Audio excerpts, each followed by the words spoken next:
I want to go back to at least talk about the. No, all right. I want to talk a little bit about the first pitch banquet because this was the first pitch banquet that I have attended in a long time, but it was the first one I've attended as a non-baseball player. Right when I was at LSU, I attended it as an actual player, and then when I left and I was able to attend it.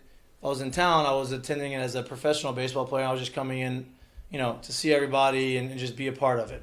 This one was the first time that I have been there without, having any affiliation currently in the baseball world. And so I kind of treated it as like a fan. I sat down on my table, the ticket that I had, and I sat in there, and it was very impressive for me to watch and see the energy that LSU baseball has and has created going into the season. Obviously, they're hyped up. They come out with the Baseball America comes out with the preseason polls. They're number one in that preseason poll. I think that gives them a clean sweep of all of the major preseason polls. They're number one in all four major polls. And obviously the hype is there. The hype is real. And I don't think that they're shying away from the hype. But to go back and look at and see the energy and all of the people who showed up to the first pitch banquet, which is, listen, the first pitch banquet is fun. It is, it's kind of the unofficial start of college baseball. But there's really not much, like, outside of, like, wanting to meet the team and see the people there. Like, there's no keynote speaker. Alex Bregman introduced Jay Johnson. Jay Johnson spoke for, I think, 2 minutes, right? Like, it was more about the players. They had a little bit of a panel. They asked a few questions to a few of the guys up there, which I thought one of the questions was asked, or one of the responses was, so Paul Skeens, when he was at the Air Force, obviously was flying, fighter jets. Mm-hmm. Wait, was he seriously? He got up to 9 Gs. He's been to 9 Gs on a plane. So he's like He's not. He wasn't piloting. He was in the back seat. But he's still like a fighter pilot. He's not. But he was. That's. I mean, you're in the Air Force. He's a part of the. Kind of what, yeah. He said he's gotten to 9 Gs before. Like, that's, to me, is pretty crazy. Paul Skeens actually has won a game in Alex Box. His first game in 220. His first game of his, I guess, college career. It was the opening series of him and Dylan's career, and it was Dylan's first homer was off of Paul Skeens. There you go. But Paul Skeens won. Yeah. He beat LSU. That one game there for us. Close it. They were up, I don't know, 3 runs or so on the Sunday game, and Dylan was leading off and took him off the scoreboard. But then Paul got the rest. They started blowing it by guys. But you got to hear from guys. You got to hear from Dylan Cruz, Paul Skeens, Ty Floyd, and Trey Morgan. All of those 4 were on the panel, along with Jay Johnson. So it's nice to see these guys, have the attention and have the support from all of the fans.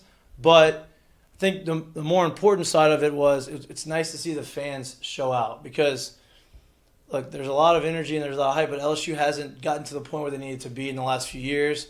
Last year they didn't get out of the regional. The year before you had COVID. You had a bunch of different things. Over 1,000 people showed up at this first pitch banquet, and to me that says all you need to know. There's a lot of energy putting into LSU baseball. LSU baseball is going to be real. This is not just the hype train. This isn't, I hope they can perform. Like, I don't think – actually, I know. I know that these guys aren't looking at the preseason polls before I'm thinking about this. Ron, make sure the door's open. Is it open? Is it open? For Gord? Yeah. Make sure it's open so that when he just walks right in. The hype is real, but they don't they embrace that, and I was talking to a lot of the parents, I was talking to a lot of the fans, and they were asking me questions. And for me, there's been other years where they've had number 1 preseason rankings since 2009. But if you remember the 2008 into the 2008 season, going into the 2009 season, 2008 team started that season. I want to say they were 21-16-1, not very good. Then they go on the 23-game winning streak. They make it to Omaha. They're a national seed.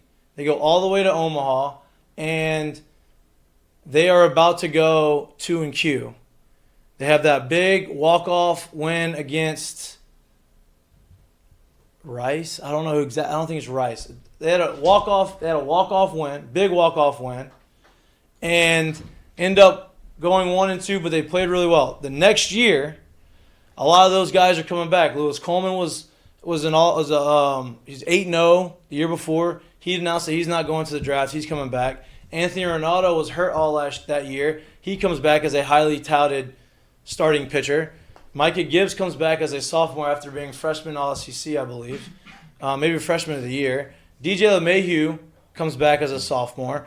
Blake Dean decides he's not going to go into the draft, right? So he comes back. Jay Mitch comes back. He's a junior. He's draft eligible. Sean Ochinko comes back. Now, all of these guys were coming from a number one recruiting class. Like when they got to LSU and they were brought here, they were the number one recruiting class in the country.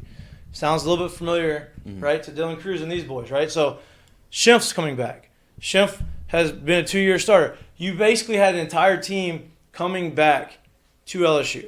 So the hype going into that 2009, plus you have a freshman class that wasn't as highly touted as that number one recruiting class in the country or the recruiting class they brought in this year at LSU. But I was in that class, you had Nola in that class, you had Hanover in that class, you had Matty Ott in that class. You had a bunch of, Leon Landry was coming back. You had a bunch of guys that were already there. Chad Jones was there. So you had that hype coming in. So in 2009, we knew that was real. We embraced that. We came in and we said, we have this one common goal on the team. We know how good we are. We know where we should be. And we're not going to accept anything less than that. And so it wasn't pressure to us. We thrived on that. We wanted that. And I think that this team has that same mentality.